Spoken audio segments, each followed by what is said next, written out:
Cette confirmer dans conférence va le maintenant chat. être enregistrée. Bon, ça confirme juste là.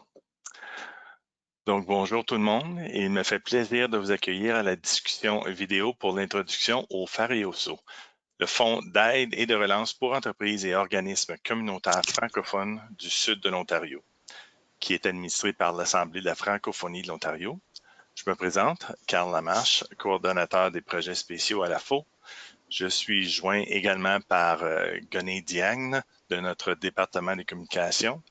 Goné va pouvoir coordonner les écrans pour montrer là, un petit peu, là, vous démontrer un exemple de qu'est-ce qu'on fait, comment qu'on avance. Je vais juste aller chercher mon chat. Si jamais vous avez des questions, juste allez là. Donc, je vois que la plupart, là, vous l'avez fait déjà. Si vous pouvez mettre votre microphone à l'état muet. Nous allons procéder avec la présentation qui va couvrir la grande majorité des informations requises. Si vous avez des questions, s'il vous plaît, les mettre dans le chat ou les poser à la fin des sections ou lors de notre discussion qui se tiendra à la fin de la présentation. À la suite d'un sondage au mois de mai, l'Assemblée de la francophonie de l'Ontario est au courant qu'un grand nombre d'organisations à but non lucratif situées dans les communautés de langue officielle en situation minoritaire, qu'on appelle communément les CLOSOM, ont de la difficulté suite à d'importantes réductions de revenus liées aux restrictions imposées par la COVID-19. L'AFO et la Société de développement communautaire de Prescott Russell ont établi un partenariat pour lancer un fonds de 3 millions de dollars afin de fournir des contributions non remboursables. Donc oui, c'est des subventions, contributions non remboursables de maximum de 20 000 dollars pour appuyer directement les coûts uniques associés à la réouverture des organismes et fournir une aide au budget de fonctionnement des organisations à but non lucratif dans les CLOSOM qui sont actifs principalement dans le développement économique communautaire francophone de l'Ontario. L'AFO se concentrera sur les organisations à but non lucratif, incluant les entreprises sociales et les coopératives existantes et francophones. La SDCPR offrira de l'aide aux entreprises privées. Donc, si vous êtes une entreprise privée, vous devez vous référer à www.sdcpr-prcdc.ca pour votre demande d'aide. Donc, vous pouvez arrêter votre écoute à ce point-ci parce qu'il y a différents paramètres dans leur programme. Vous allez voir le lien à leur organisme là, dans la page monassemblée.ca/FAREOSO. Ils vont être au bas de la page. Le Fonds d'aide et de relance régionale est financé par l'Agence fédérale de développement économique du Sud de l'Ontario, soit FEDEV Ontario, institution fédérale qui fait partie du portefeuille d'innovation, sciences et développement économique du gouvernement du Canada. Ce fonds sera complémentaire aux autres programmes d'urgence et desservira les organismes qui gèrent des entreprises sociales et organisations à but non lucratif, principalement dans le développement économique communautaire. Il devra être utilisé afin de combler vos pertes des 3 prochains mois. Ça, c'est important. C'est les prochains mois qu'on parle quand vous faites votre demande. On parle des mois en avant de nous. Malheureusement, ce n'est pas les mois qui sont déjà passés, mais c'est pour vous aider à réouvrir votre organisme, à ouvrir les portes. Aujourd'hui, nous présenterons le formulaire d'application et le guide pour la demande qui inclut le volet admissibilité pour la ronde initiale du FAREOSO qui cherche à appuyer les organismes qui représentent la population franco-ontarienne. Pour le moment, il n'y a pas d'autres rondes de financement prévues. Cela reste à déterminer selon les montants disponibles suite à la ronde 1. Donc, il y a des fonds qui vont être distribués dans la première ronde, puis c'est possible que tous les fonds sont distribués. C'est dans le fond, premier arrivé, premier servi là, pour les demandes qui sont dues le 9 juillet à 16 heures, mais vous pouvez les envoyer d'ici à ce temps-là. À ce point-ci, vous devriez déjà avoir révisé le guide pour la demande qui répond à la majorité des questions, mais que nous allons réviser rapidement aujourd'hui. Nous essaierons de répondre aux questions à écrire dans le chat ou à poser à la fin des sections au fur et à mesure que la présentation avance. Si jamais aussi il y a des points principaux à être ajustés, ça va être mis dans le guide pour la demande par la suite ou à la page d'ouverture du Fareoso. La vidéo de cette visioconférence sera également mise en ligne sur la page Fareoso dans la section services de notre site monassemblée.ca. Dans un futur approché, probablement demain ou lundi, pour les personnes qui ne peuvent se joindre à nous aujourd'hui. Finalement, nous allons brièvement vous présenter les étapes de la demande au Fareoso avec le logiciel SurveyMonkey Apply, qui a grandement simplifié le processus d'application afin de vous démontrer la navigation des questions à répondre et les documents intégrés dans votre demande en ligne. Donc, nous allons commencer par les critères d'admissibilité. Gonné, si tu peux aller à la page d'ouverture ou dans l'admissibilité, un ou l'autre. Oui, ça c'est la page d'ouverture. Je ne sais pas si vous voyez mon écran. Oui, on voit le carrousel de la page d'ouverture de la faute. Tu es allé dans les services, c'est ça.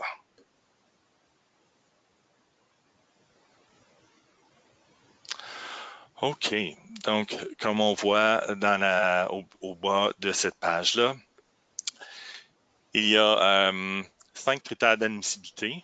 Vous devez être un organisme à but non lucratif. Ceci inclut les organismes de charité, les entreprises sociales et les coopératives. Deuxièmement, votre organisme doit être actif principalement dans le développement économique communautaire au sein des communautés francophones. Troisièmement, votre organisme doit être incorporé depuis au moins 1 an et actif dans les 12 derniers mois. Donc, c'est principalement pour les organismes qui ont des activités, qui ont des opérations, qui peuvent démontrer qu'il y a des pertes qui ont été occasionnées, puis qu'il y a des besoins dans les 3 prochains mois. Si le jury voit que l'organisme n'est pas actif, n'a pas d'activité sur son site web, il n'y a pas vraiment rien qui se passe, donc ça ne démontre pas un besoin financier, donc il faut s'efforcer d'aller vers les organismes actifs. Donc, votre organisme doit également être situé sur le territoire desservi par FedDev Ontario. Je sais qu'il y a un petit peu de confusion avec ça parce que le FedDev Ontario, c'est pour le sud de l'Ontario, mais le sud de l'Ontario comprend le sud-ouest. Si tu peux montrer la map, s'il vous plaît, Gonné. Le sud-ouest, le centre et l'est de l'Ontario. Donc, les trois, on voit la map ici qui est desservie pour le territoire de FedDev. Donc, c'est pas mal tout le sud de l'Ontario, puis on voit jusqu'à la région de Muskoka environ, puis au nord de ça, c'est le territoire de FedNord. Donc, ça, c'est d'autres bailleurs de fonds, d'autres législations, puis mais nous, le bailleur de fonds pour ce fonds ici, c'est FedDev Ontario. Et puis, dernièrement, il faut démontrer que votre organisme a été affecté négativement, qui peut démontrer les pertes de ses revenus autogénérés et une interruption de ses services depuis le début de la crise COVID-19. Donc, maintenant, nous allons ouvrir le guide pour la demande.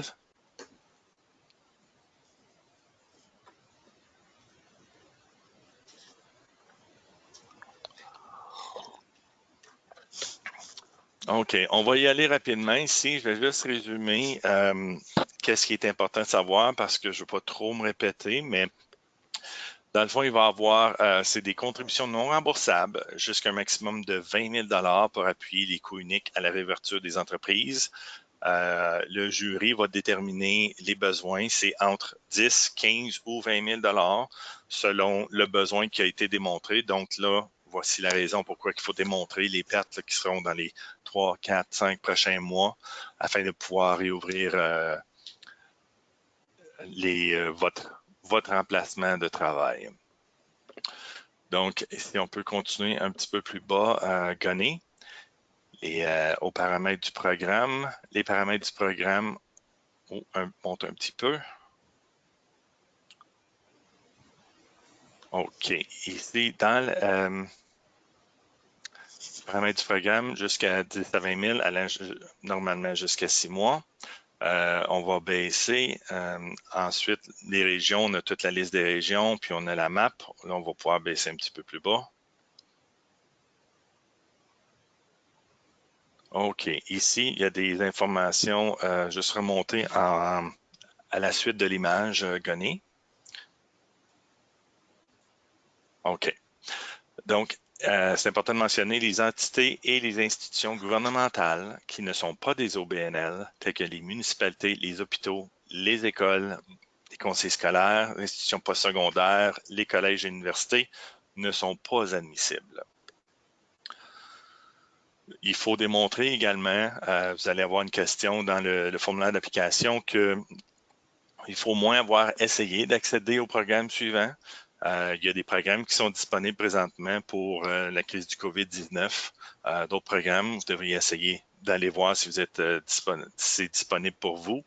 Dans les prochains programmes suivants, programme de crédit aux entreprises, compte d'urgence pour les entreprises canadiennes, l'aide d'urgence sur le Canada pour le loyer, subvention salariale d'urgence du Canada et subvention salariale temporaire de 10 à l'Agence du revenu du Canada, le programme Travail partagé de Service Canada, la subvention salariale du programme d'aide au NRC, des prêts pour soutenir les entreprises des Premières Nations métisses inuits, des prêts conjoints de la BDC et puis d'autres programmes fédéraux.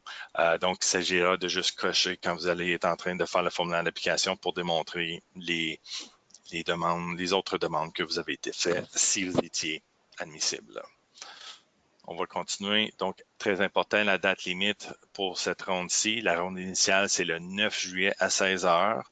On sait que c'est très rapide, mais on essaie de sortir les argents le plus tôt possible. Pour être bien franc, là, ça a été un peu extraordinaire dans le dernier mois. Tout s'est déboulé dans le dernier mois afin de sortir ces fonds-là, puis les dépenser de façon responsable. Donc, c'est pour ça qu'il faut démontrer là, les fonds, où seront utilisés les fonds. C'est le jury qui va déterminer le montant à financer, mais on s'entend que dans les montants que vous allez mettre, il faudrait au moins mettre des besoins de 20 000 là, dans les 3 prochains mois, si c'est le cas, pour être admissible jusqu'à 20 000. Si c'est un peu moins, il peut y avoir des montants admissibles minimales jusqu'à 10 000 Donc, OK. Là, on va aller dans le guide pour voir les étapes pour remplir la demande. Vous allez ici, vous allez dans la page d'ouverture. Ça, c'est sur le site web de l'AFO. Sur le site web de l'AFO, il y a le lien au bas de la page où est-ce que vous allez pouvoir rentrer dans l'application. Donc, ça, c'est un lien dans une application où est-ce que c'est le logiciel SurveyMonkey Apply. Donc là, vous voyez, ça a l'air du site de l'AFO, mais ce n'est pas nécessairement le site de l'AFO. C'est un autre logiciel, donc c'est pour faire la demande, donc c'est lancé directement comme ça. Je vais lire un petit peu les étapes, puis ensuite on va pouvoir vous démontrer comment que ça se passe. Donc, il y a des questions. Si vous avez des questions avec le programme Fareoso, vous pouvez m'acheminer les questions par courriel au clamarche@monassemblée.ca. Donc, pour commencer avec SurveyMonkey, vous allez voir, si vous avez déjà fait une demande avec le SurveyMonkey, notamment dans notre programme Effet multiplicateur, ne soyez pas étonnés, vous avez déjà un compte SurveyMonkey, il faudrait vous rappeler de votre mot de passe SurveyMonkey, sinon vous pouvez aller réinitialiser votre mot de passe. Mais votre première session ici, c'est de s'inscrire. Si vous n'avez pas de compte, si vous avez un compte, c'est connexion. Donc, en haut à gauche, en haut à droite, excusez, soit s'inscrire ou connexion. Donc là, on a créé un compte fictif. Donc là, on va aller démontrer pour la connexion. En créant votre compte, assurez-vous pour le mot de passe, c'est très intuitif, le logiciel SurveyMonkey. C'est très intuitif, ça va démontrer un mot de passe. Il faut mettre un mot de passe qui a une majuscule, une minuscule, un chiffre et un caractère spécial au moins. pour démontrer ça. Donc,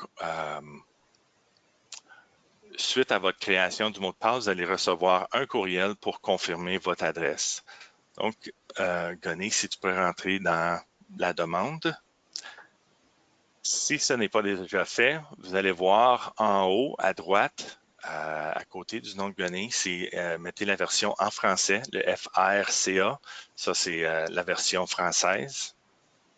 Donc, convertissez tout de suite là, le compte en français pour vous. On va voir aussi à côté, juste à gauche du français, le petit point I, Gonny, pour l'aide. Il y a un point ici. Donc, si vous avez des questions concernant le programme sur le site, c'est le premier bouton. Si vous avez besoin d'aide, donc il faut voir la différence. Si c'est de l'aide technique pour SurveyMonkey, ça va être une question à SurveyMonkey, donc besoin d'aide sur SurveyMonkey. Si vous avez des problèmes techniques aussi, vous pouvez remplir un formulaire de demande, mais l'aide sur SurveyMonkey, c'est un des questionnaires là, avec des réponses, c'est un FAQ. Donc, ça va être des questions, des réponses générales, mais qui vont pouvoir vous aider. Il y a des vidéos qui démontrent aussi comment monter les applications. Donc, si on va commencer, Gonny a déjà fait, mais la première chose qui va être faite, si tu peux ouvrir, Gonny.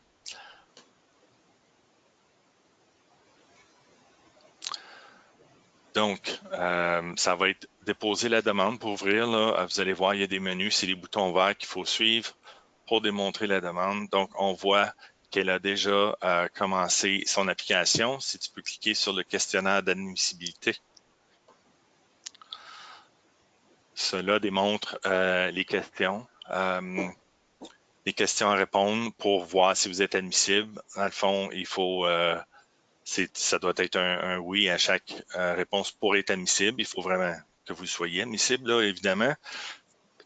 Donc, on répond oui à chacune des questions. Le jury va revoir et examiner ça aussi. Et puis, on marque comme complet. On a deux boutons, enregistrer, continuer les modifications. Ça, c'est comme un sauvegarder. Puis, marquer comme complet fait sauvegarder et aller à l'étape suivante. Donc, on a fait le questionnaire d'admissibilité. Vous voyez votre menu s'ouvre à la gauche. Ça, c'est les choses qu'on a besoin de répondre pour remplir le formulaire. On va commencer le formulaire en haut. N'ayez pas peur. Le logiciel, c'est une des raisons pourquoi on l'a utilisé, sauve votre demande. Ça sauvegarde votre demande au fur et à mesure.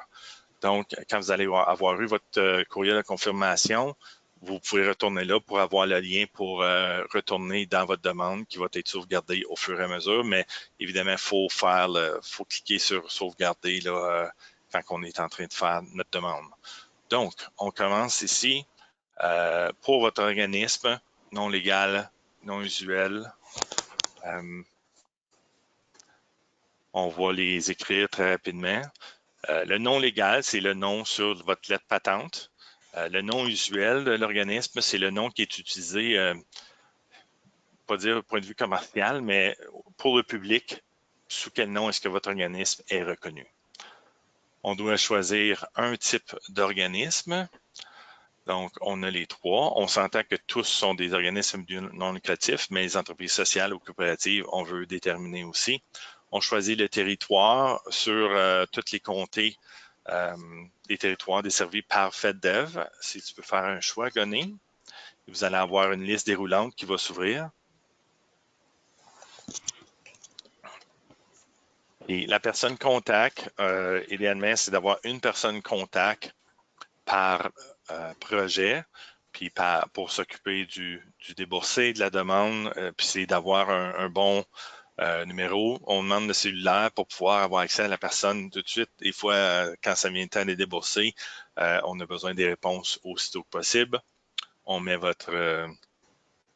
le courriel, l'adresse postale.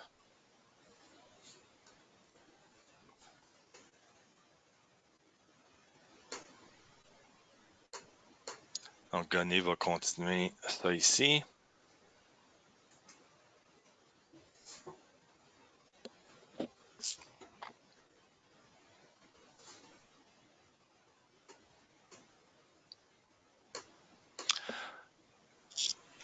Donc, on a les coordonnées, on appuie sur suivant, puis si on a toute l'information, ça va nous laisser continuer.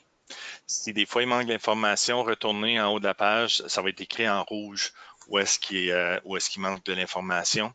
Donc ici, les groupes qui sont ciblés par le gouvernement, puis par le programme, vous pouvez mettre de multiples choix. Donc, on va ajouter 2-3 choix de ce côté-là pour démontrer les besoins. OK. Donc, ici, la deuxième question. Veuillez nous décrire brièvement le mandat, le type d'activité. Donc, ça, c'est l'information que vous avez déjà, mais c'est juste, on n'a pas besoin de roman. Soyez concis, soyez précis. Déterminer le type de mandat, mais c'est le type de mandat, puis le type d'activité aussi. Par exemple, c'est là qu'on disait que démontrer que vous avez été actif dans les 12 derniers mois, le genre d'opération, d'activité, d'événements que vous organisez, surtout dans les 12 derniers mois pour démontrer votre activité, que vous êtes actif comme organisme.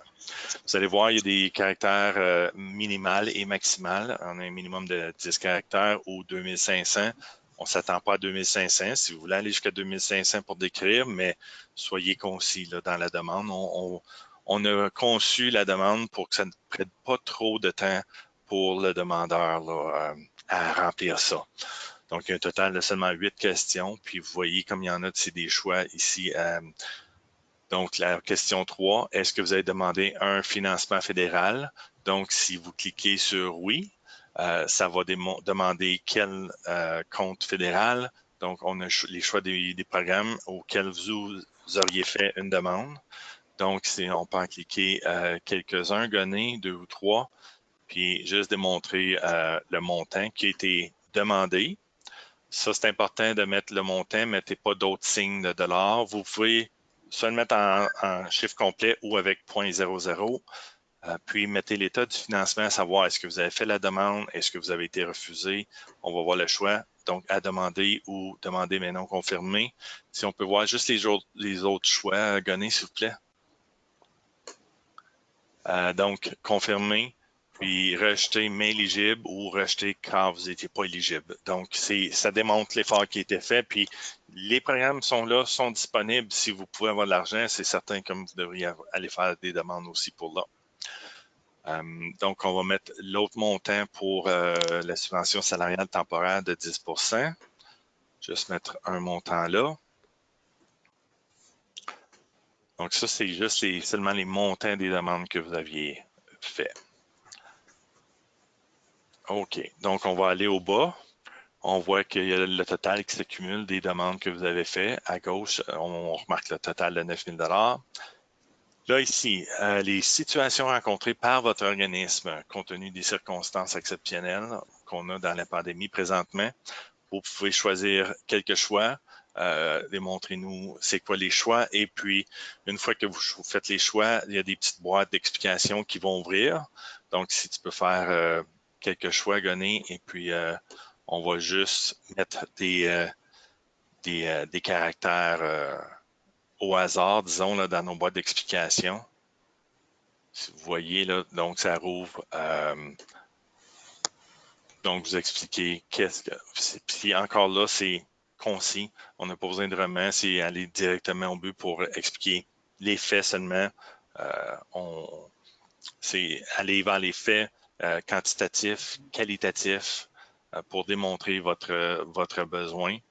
C'est important pour vous de quantifier votre demande pour pouvoir qu'on reconnaisse le degré du besoin financier. On s'entend que tout le monde a un besoin financier avec la pandémie, mais il faut démontrer afin d'investir l'argent des contribuables le plus efficacement possible. Là. Donc, on continue.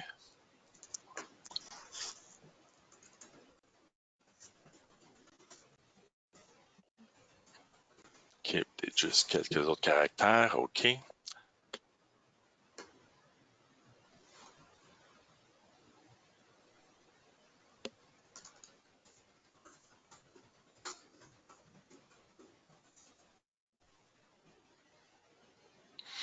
OK.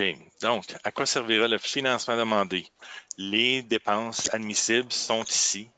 Donc, c'est ici que vous devez voir quelles dépenses qui sont admissibles. On a salaire et avantages sociaux. Donc, encore là, on se fie sur les prochains 90 jours, dans les prochains 3 mois, comme dit dans la question, pour démontrer les besoins futurs pour pouvoir réouvrir. Salaire et avantages sociaux, les frais de loyer qui ne sont pas couverts par l'autre subvention de frais de loyer qui est disponible. L'adaptation et la sécurisation de l'emplacement. Donc là, on parle de plexiglas, des séparations entre les clients et les intervenants, l'équipement de protection, le PPI, comme qu'on appelle. Là. Donc, c'est de démontrer ça, puis on va pouvoir expliquer un petit peu plus bas. Donc, peut-être juste prendre 2, 3 catégories de dépenses données. On a les frais d'intérêt bancaires. Ensuite, on a les assurances, les honoraires professionnels. Okay. On a un écho, là. Je ne sais pas s'il y a quelqu'un qui peut fermer son micro, là. On a un écho. Okay. Donc, les autres dépenses, c'est les honoraires professionnels, les taxes foncières, si vous avez des taxes municipales, puis la TVH après le remboursement, donc la TVH. Est-ce que ce serait possible de fermer les micros? C'est peut-être la plante 01.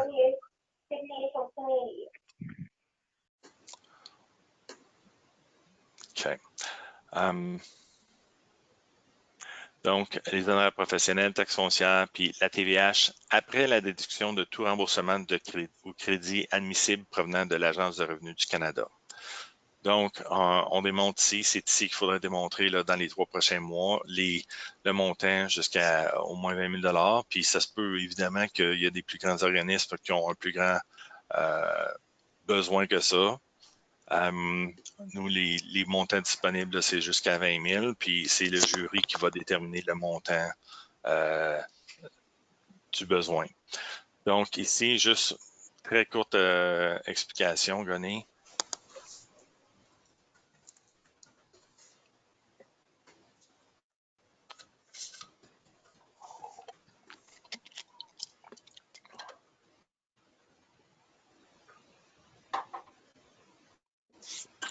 Donc, 2 autres questions très importantes. Sans aide financière, est-ce que votre organisme risque de fermer définitivement dans les 30 prochains jours? Et est-ce que vous tentez d'éviter la fermeture permanente de votre organisme? Donc, ça, c'est important de mentionner ça. Puis le dernier, c'est les nombres d'emplois qui sont affectés. On parle en équivalent temps plein. Un équivalent temps plein, c'est un emploi qui est 30 heures ou moins par semaine. 30 heures ou plus par semaine. Un équivalent, une personne qui travaille 30 heures ou moins par semaine, c'est à temps partiel. Donc, on l'inscrit comme 0,5 équivalent temps plein. Donc, si on a disons 3 employés à temps partiel, c'est 1,5 équivalent temps plein. Lorsqu'il travaille moins de 30 heures rémunérées par semaine. Donc, si on met les données, c'est important ici peut-être de discerner la différence entre les emplois conservés et créés.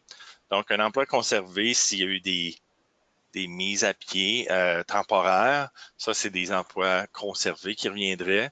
Si une personne a eu un document de cessation d'emploi, donc il n'y avait plus d'emploi, puis là, vous allez devoir faire un nouveau poste, une nouvelle création de poste ou une nouvelle embauche. Ça, c'est des emplois créés.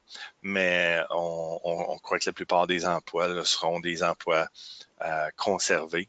La différence entre les emplois permanents et les emplois temporaires, les emplois temporaires, c'est des contrats de travail. Donc, où est-ce qu'il y a un contrat avec une date de fin déterminée? Que ce soit dans 2 semaines, 6 mois ou 3 ans, s'il y a une date déterminée de la fin du contrat, c'est un emploi temporaire et les emplois permanents sont pour des embauches permanentes. Donc, on arrive ici à la fin. Il va rester juste 2 petites choses. On clique sur enregistrer et suivant.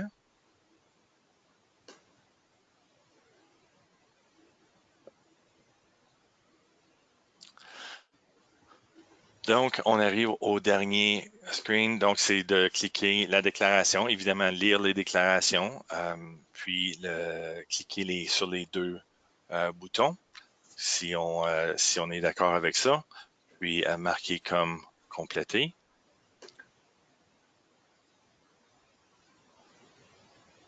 Donc là, vous voyez à gauche, le formulaire de demande est indiqué complet avec le cercle en vert avec le crochet dedans. Ça implique que c'est complété. Donc, là, on va aux dernières sections qui sont les attachements, des informations qui sont importantes là, pour notre jury pour pouvoir déterminer les besoins financiers. Donc, télécharger vos plus récents états financiers.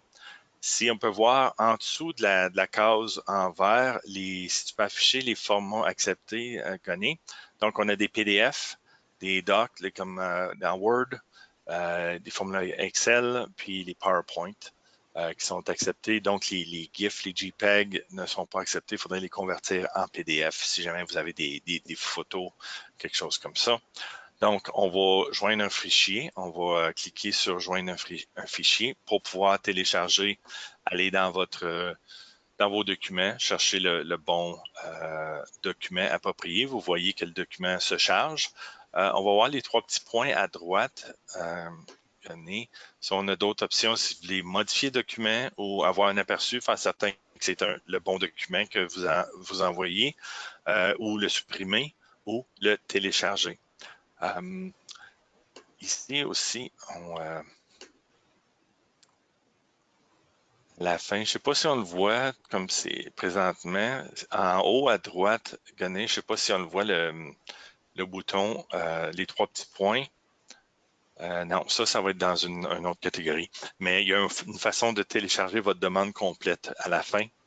Donc là, on va continuer à marquer comme complet et rentrer les autres documents requis. On a les lettres patentes ou les documents de constitution qui démontrent le nom légal de votre organisme.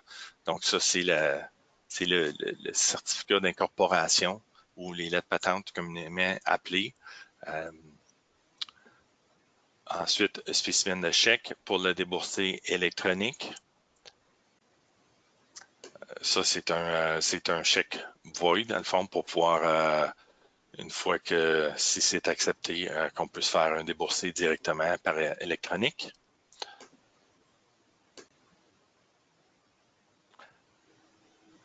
L'autre, c'est pas un document. Le prochain, c'est le numéro d'entreprise à 9 chiffres qui vous est enregistré auprès de l'Agence de revenus du Canada. Vous allez voir sur vos documents de vos remises de taxes de TVH mensuelles, il y a le document, votre numéro avec l'Agence de revenus du Canada, c'est toujours un numéro à 9 chiffres. Habituellement, c'est suivi avec RP001 ou RT001. Mais vous mettez juste les 9 chiffres de votre compte de l'Agence de revenus du Canada. OK, on arrive presque à la fin. Il y a une ou deux autres étapes.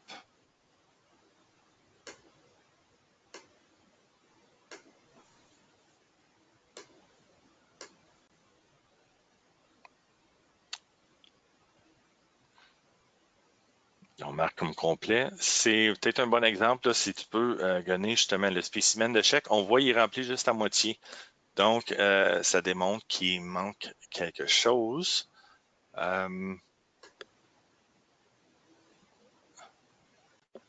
C'est ça. Peut-être juste cliquer marquer comme complet là, qui manque. Ah, voyez-vous, le crochet, c'est démontré là. OK. Donc, ça, le prochain, ça ici, c'est important aussi, là, notre bailleur de fonds désire avoir. En gros, quand vous êtes entré en poste à titre de directeur général ou comme demandeur, c'est de prouver que vous pouvez faire une demande au nom de votre organisme. Quand vous entrez en poste, habituellement, votre conseil d'administration devrait voter une résolution qui vous vote à titre de directeur général ou à titre de dirigeant de l'organisme qui vous donne le droit de faire des demandes pour l'organisme.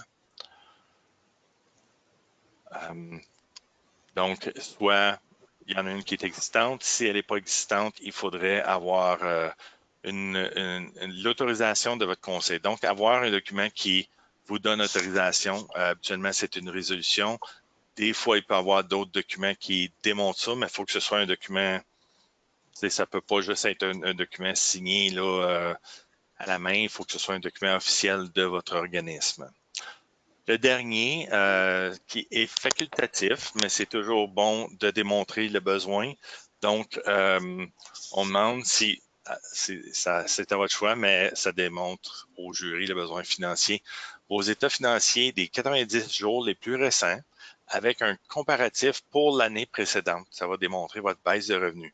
Donc, si votre dernière fin fiscale, financière, là, si vous allez terminer vos états intérimaires à l'interne jusqu'au 30 mai, 31 mai, donc mai, avril, mars, vous faites on appelle un état des résultats, donc le rapport Profit and Loss qui démontre les revenus moins les dépenses. Donc, un comparatif des 3 mois de mars, avril, mai 2019 versus mars, avril, mai 2020. C'est pas obligatoire, mais ça démontre une demande plus complète. Donc, là, on choisit de pas la mettre aujourd'hui, celle-là, mais vous pouvez la mettre.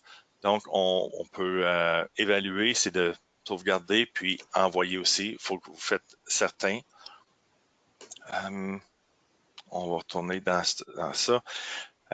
Jacques, pour ta question, si la FO a déjà en main ces documents d'une demande précédente, faut-il les envoyer de nouveau? Oui, il faut les envoyer de nouveau parce que tout est basé sur ce programme-là. Donc, ce programme-là, ces demandes-là vont directement au jury. Le jury n'a pas ces documents-là avec eux, donc il faut les mettre dans la demande pour que le jury puisse les voir. Là. Puis, au nombre de demandes qu'on a, il faut que ce soit les demandeurs là, qui implantent qui téléchargent ces documents-là dans le document. Donc, si on peut remonter un petit peu en haut à droite, OK, ça on a, OK, va à gauche et en bas, en bas pour faire envoyer. OK, donc, on a le choix confirmer la soumission de votre demande. Vous pouvez évaluer. On va aller voir évaluer. Donc là, vous voyez toute votre demande. Vous voyez toute votre demande dans le menu. Vous voyez vos questionnaires d'admissibilité, toutes vos réponses, si on peut baisser, toutes vos réponses du formulaire, vos attachements sont tous là. Donc, ça va être visible aux jurés quand ils vont la voir. Là, c'est le temps, si vous avez besoin de télécharger votre demande. Très important si vous voulez conserver les renseignements que vous avez mis dans la demande. Donc, on voit en dessous du bouton vert, on a le bouton télécharger. Donc, si on clique là-dessus, ça va vous créer un nouveau document en PDF. Donc, ça crée le document, on télécharge, puis vous allez avoir votre demande juste à sauvegarder dans vos dossiers. Donc, toute l'information que vous avez mise va être là. OK, donc on va retourner à l'évaluation. Donc, si vous êtes prêt à envoyer votre demande, on clique sur « Envoyer ». Assurez-vous d'avoir mis tous les documents. On confirme encore. Et voilà. Donc, demande envoyée. Si vous voulez revenir à votre demande, là, une fois que c'est envoyé, on ne peut plus le changer. S'il y a vraiment quelque chose de grosse information que vous devez changer, si c'est envoyé avant le 9 juillet, si c'est fait avant le 9 juillet, vous pouvez nous envoyer un courriel pour demander de ça. Mais 9 juillet à 16 heures, les demandes sont terminées. Le logiciel est fermé pour pouvoir avoir ça, puis on commence à regarder les demandes par la suite. Donc, si vous voulez revoir, accéder à votre demande. Si vous voulez la revoir, elle est là, elle est disponible, mais vous auriez déjà téléchargé. Donc, on arrive là. La dernière chose, si on pourrait montrer, la grille d'évaluation. Donc, ce que le jury va se baser pour déterminer les scores et ceux qui vont recevoir les récipiendaires. On va aller un petit peu plus gros. Donc, on voit ici un très gros pourcentage d'attribution qui est vers les besoins financiers. On a 60% vers les besoins financiers. Ça, c'est de démontrer la baisse des revenus autogénérés. Donc, les revenus autogénérés, c'est les revenus que vous générez vous-même à partir des ventes de vos produits, de vos services. C'est pas nécessairement les baisses des revenus comme de subventions. Ça, idéalement, ça l'a maintenu, mais c'est vraiment, on regarde pour vos revenus autogénérés.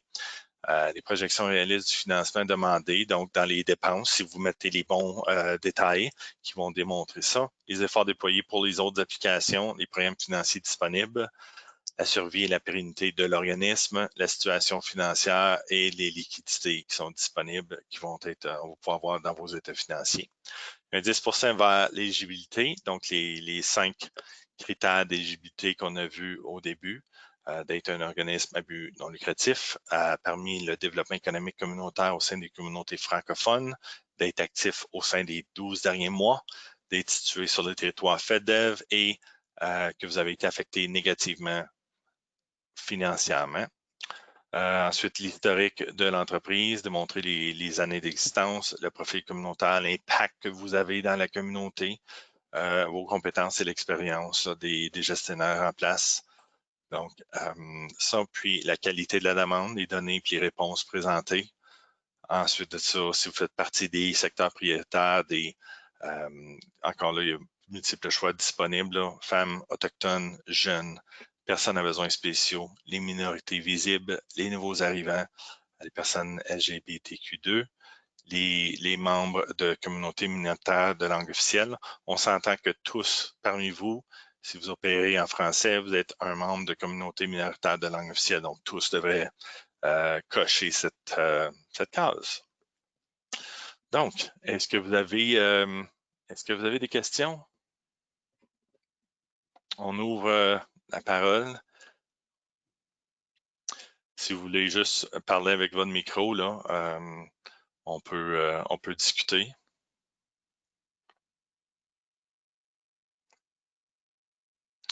On a l'air d'avoir fait un bon job. Je pense qu'il y a beaucoup d'informations à assimiler présentement. Est-ce que vous pouvez confirmer si c'est des questions ou non, ou est-ce qu'il y a des choses que vous pensez? Oui, bonjour. Oui. Allô, Alice Trudel de l'atelier d'innovation sociale. Une question, Carl. Oui, on va aller avec Alice. Oui, merci beaucoup pour la présentation, c'est clair. Ma seule question, moi, c'est si on a effectivement appliqué pour les différentes subventions et qu'on les a eues, fait qu'on est encore en manque à gagner, comment ça influence la réception de notre demande? Oui, vous êtes encore admissible, là, même si vous en avez eu, si vous démontrez qu'il y a un besoin financier additionnel, ça peut être admissible, puis c'est considéré. Donc, même s'il y en a eu, vous êtes admissible quand même là, à des fonds. Super, merci. OK. Ensuite, Lévi, tu penses? Oui, Tu avais une question? oui, Carl, merci pour la présentation. Ma Merci. question avait trait du besoin. C'est la démonstration du besoin financier pour les 3 mois à venir ou les besoins financiers déjà passés, des mois passés. C'est les besoins financiers des 3 mois à venir. Vous pouvez certainement vous baser sur les 3 derniers mois pour démontrer le besoin, mais dans votre demande, c'est vraiment les 3 prochains mois à devenir. Donc, si vous dites on était des déficitaires, nos revenus autogénérés ont diminué de 4 000 $ par mois dans les 3 derniers mois. Donc, on peut s'attendre à ce que les 3 prochains mois aussi, là, 3, 4 prochains mois, là, on ait ce manque à gagner également là. Donc, vous pouvez démontrer ça là, dans le budget là, qui est à montrer pour OK. dans la question Merci. appropriée. OK. Puis, dans le fond, c'est de vous aider à vous rétablir, à réouvrir l'organisme, à ouvrir l'emplacement. Donc, ça va être bien là, de démontrer ça pour vous ramener, là, pour vous sortir de la crise, là, dans le fond. C'est ça qu'on veut aider à faire. Là. Est-ce qu'on a une prochaine question?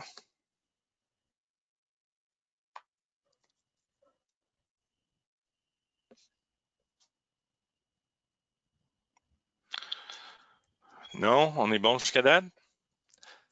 N'hésitez pas, si vous avez des questions la semaine prochaine ou la semaine suivante. Je suis hors du bureau demain, mais vous pouvez m'envoyer des courriels. Je vais répondre à mon retour lundi matin où on peut avoir une petite conversation la semaine prochaine. Je vous encourage évidemment à lire le guide du demandeur. La plupart des questions sont répondues de ce côté-là. Puis, encore une fois, si vous avez déjà fait une demande avec effet multiplicateur à travers de SurveyMonkey Apply, soyez pas étonnés si votre information va s'auto-populer au fur et à mesure là, que vous allez remplir, surtout les coordonnées, évidemment.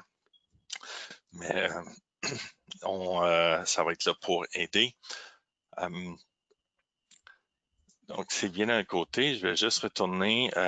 Si d'autres notes, la vidéo sera disponible d'ici lundi, peut-être possiblement demain ou lundi, qui va être disponible pour revoir s'il y en a qui vous demandent la question. Puis, rappelez-vous la date limite, le 9 juillet, le jeudi 9 juillet à 16 h. S'il vous plaît, la remplir aussitôt que vous êtes disponible. On sait que les vacances commencent, on sait qu'il y a beaucoup de choses là, qui commencent avec le mois de juillet, mais c'est pour ça qu'on vous encourage à la demander le plus rapidement possible. S'il vous plaît, ne pas envoyer des questions comme à la dernière minute, le 9 juillet, comme à 15h45. Si vous avez des questions, posez-les nous à l'avance pour qu'on ait la chance de vous retourner parce qu'on est... il faut avoir le temps là, de retourner les questions puis d'avoir la bonne information pour vous lorsqu'on est dans le bureau, évidemment. OK. Donc, est-ce qu'il y a d'autres questions? C'est un bon signe, ça veut dire que ça a bien été. On vous encourage évidemment à appliquer. C'est de l'argent qui est disponible pour vos organismes dans ce temps de crise. La FO a travaillé très fort là, pour aller chercher ces fonds-là auprès du gouvernement chez FedDev Ontario. Donc, il faut en profiter, puis on essaie de vous aider. Si vous avez besoin d'autres aides aussi, là, la FO est là pour vous. Là, si vous avez besoin d'aide sur des programmes, des services, des demandes de subventions, l'aide pour la gouvernance, n'importe quoi là, pour votre organisme à but non lucratif, on a beaucoup d'informations disponibles, puis on connaît quand même assez beaucoup de fonds qui sont disponibles là, pour vos projets futurs, pas juste pour la pandémie. Donc, on vous remercie beaucoup d'avoir pris part à la présentation. Puis, on espère bien vous voir appliquer. Donc, je vous remercie beaucoup.